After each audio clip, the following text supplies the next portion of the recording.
Hello বন্ধুরা, সবাইকে welcome জানাই আজকে আমার একটা নতুন ভিডিওতে।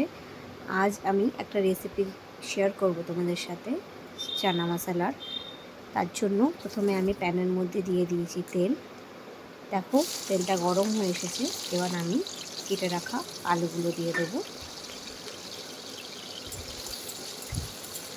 দেখো আমার আলুগুলোকে লাল লাল করে ভাজা হয়ে গেছে। এবার আমি এটাকে তুলে নিচ্ছি।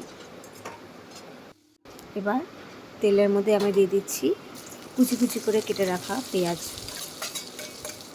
এবার পেঁয়াজগুলোকেও ভালো করে লাল লাল করে ভেজে নেব।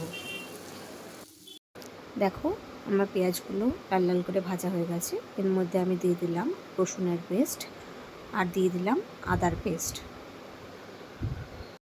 এবার এটাকে ভালো করে আমি মিশিয়ে নেব। মিশিয়ে মশলাটাকে ভালো করে ভাজা ভাজা করে নেব। এবার আমি এর মধ্যে দিচ্ছি হলুদ গুঁড়ো।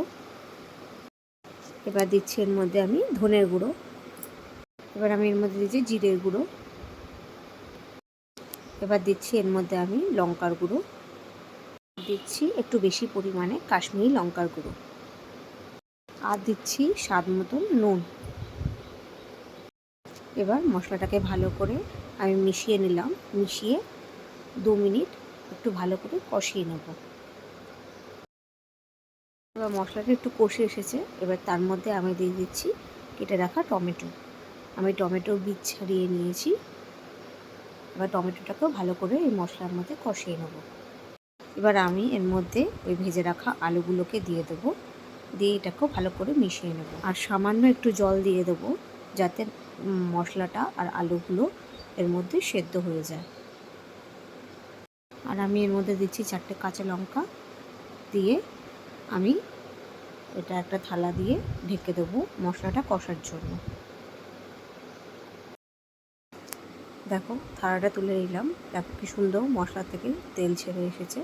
আমাদের এটা অলমোস্ট রেডি হয়ে গেছে। এবার আমি এর মধ্যে একটু গরম মশলা দিয়ে দিলাম। এবার আমি এর মধ্যে দিয়ে দিলাম সেদ্ধ করে রাখা চানাগুলো।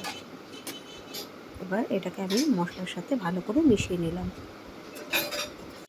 এবার আমি এর মধ্যে দিয়ে দিলাম স্বাদ মতন চিনি, কারণ একটু চিনি না দিলে তাহলে স্বাদটা ব্যালেন্স হয় না।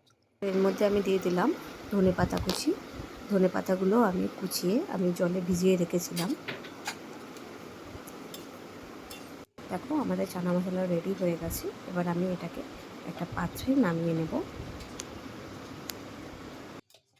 আজ একটা অন্যরকম ভিডিও তোমাদের সাথে শেয়ার করলাম।